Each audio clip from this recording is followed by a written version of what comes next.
Hello, I'm here, and this is my backyard. And so, I was planting some flowers here yesterday, and I hit something hard with my shovel.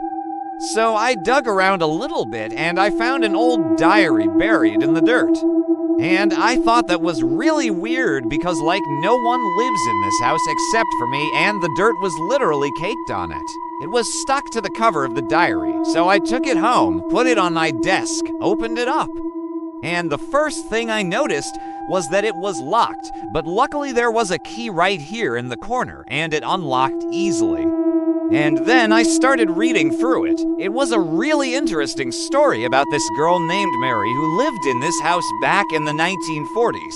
And she wrote these stories about her life here, and she talked about the other servants in the house and how they all gossiped about the people they worked for, the rich family that lived here. And it was just a really interesting glimpse into the past and the history of my house. And I got to the last page of the diary. It was dated August 2nd, 1945, so I thought that was really strange because today is August 3rd. What are the chances? Anyway, I decided to read the last entry because it was dated today, so I started reading it. Dear Diary, today is a very exciting day because tomorrow I am going to finally be meeting my pen pal for the first time. His name is John. He lives in the next town over, and he's coming to visit me tomorrow. We're gonna go on a date. I've never had a boyfriend before. I'm so excited. I think he's gonna propose to me. I hope he likes my dress. It's a blue one. I picked out my favorite dress. I hope he likes it. I can't wait for him to see me. I'm gonna be the most beautiful girl in the world tomorrow. And then she signed it. Mary? Well, that was creepy. This girl is expecting her boyfriend to come over tomorrow, but she hasn't realized that tomorrow is today. That's impossible. How could she not realize that? Well, I guess I should finish reading this so I know what happens. So I continued reading. It says, John came over today.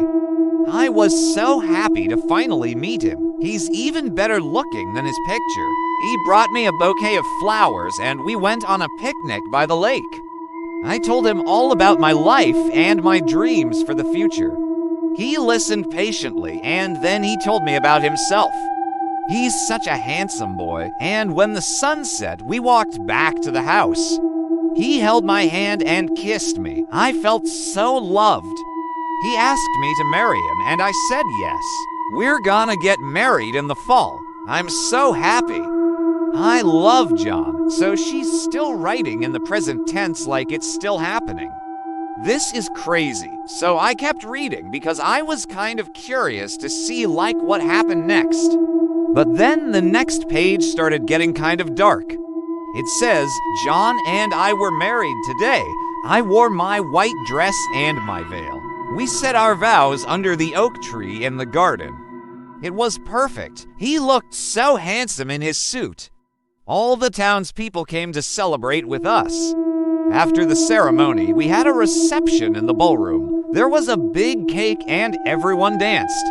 I felt like a princess. He left early to go check on the farm. He gets so worried when the crops aren't ready in time for market. He's such a hard worker. I love him so much. I can't wait to start our life together. As the new Mrs. Patterson, I will bring order to this household.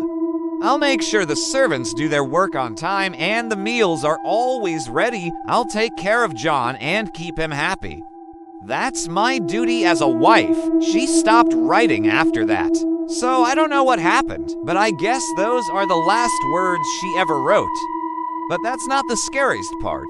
The scariest part is she's talking about how she's gonna make sure the servants do their work on time. That sounds nice, but then she says she makes sure the meals are always ready. That's a little bit weird, but then she starts talking about how she's gonna take care of John and keep him happy. And then she says that's her duty as a wife. She thinks it's her duty as a wife to make sure that her husband is happy. And that's not normal.